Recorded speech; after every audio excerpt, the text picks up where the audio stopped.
بسم اللہ الرحمن الرحیم۔ السلام علیکم ورحمۃ اللہ۔ دنیا کے سب سے بڑے اخبار دی اکانومسٹ نے پاکستان کے army chief field marshal general Asim Munir کے متعلق ایک بہت بڑی سٹوری پبلش کی ہے، بہت بڑی سٹوری، اور اس کے اندر آرمی چیف کو، جنرل عاصم کو، دنیا کا پاورفل جنرل کا ٹائٹل دیا ہے، اور اس خطے کا اور دنیا کا بہت طاقتور اور پاورفل اور انفلوئنشل جرنل کا ٹائٹل دیا گیا ہے اکانومسٹ کے اندر۔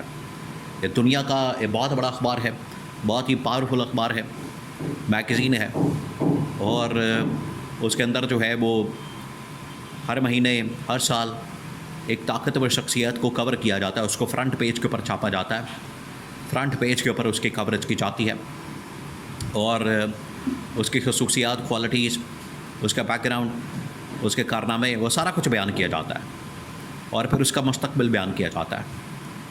اب ایسے موقع پر جب یہ ٹائمنگ اس کی بہت اہم ہے، آپ نے اس کی ٹائمنگ کو مد نظر رکھنا ہے، ٹائمنگ کو آپ نے سامنے رکھنا ہے۔ یہ جو اس وقت ٹائمنگ ہے army chief general Asim Munir کے اس اہم ترین ٹائٹل کے متعلق، جو اس کی ٹائمنگ ہے، جس میں آرمی چیف کو دنیا کا طاقتور ترین جرنیل قرار دیا گیا، انہیں طاقتور ترین جرنل کا خطاب دیا گیا، ٹائٹل دیا گیا، اور D G S P R نے بعد میں اکانومسٹ کے ساتھ بات کرتے ہوئے، ان کے ساتھ انٹرویو دیتے ہوئے دو تین بڑی اہم ترین باتیں کی۔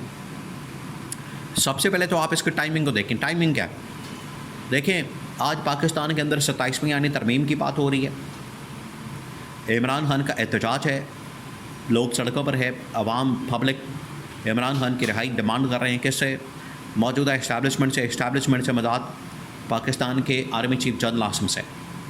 انہیں پتہ ہے کہ پاکستان میں ایک ہی طاقتور شخصیت ہے اس وقت، جو کہ army chief general Asim Munir ہے۔ تو یہ تھوڑا سا مختصر سا اس کا آج کے حالات و واقعات کے متعلق اس کا بیک گراؤنڈ۔ اب 27ویں آئینی ترمیم پہ سیدھا آ جائیں۔ احتجاج، پروٹیسٹ، کھول اور عمران خان کی رہائی، آرمی چیف سے ڈیمانڈ اس کی۔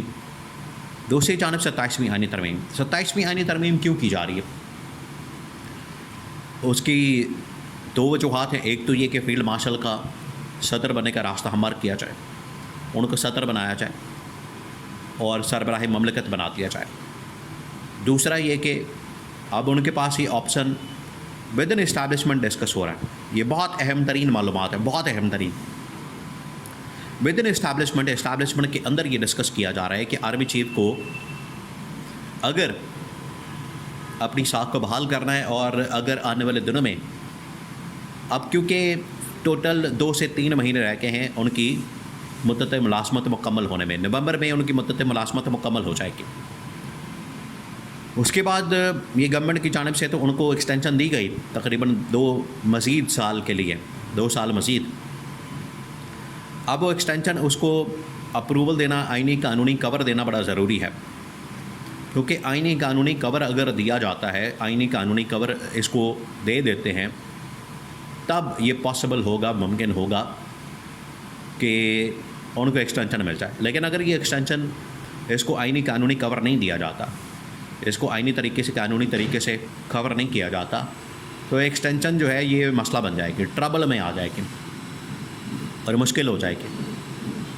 اگر آپ نے اس کو آئینی کور دینا ہے، اس میں جہاں پر انہوں نے 2/3 میجورٹی تھی، چلے جیسے تیسے کر کے حاصل کر لی، لیکن پی ٹی آئی کی اپروول کے بغیر، پی ٹی آئی کی اس کے اوپر سگنیچر کے بغیر، پی ٹی آئی کے اس کے اوپر سائن کے بغیر، اور اس کی حمایت اور سپورٹ کے بغیر، اس کے ووٹ کے بغیر، یہ جو ایکسٹینشن ہوگی یہ بالکل بے معنی ہوگی۔ آپ نے بالکل یاد رکھنا ہے۔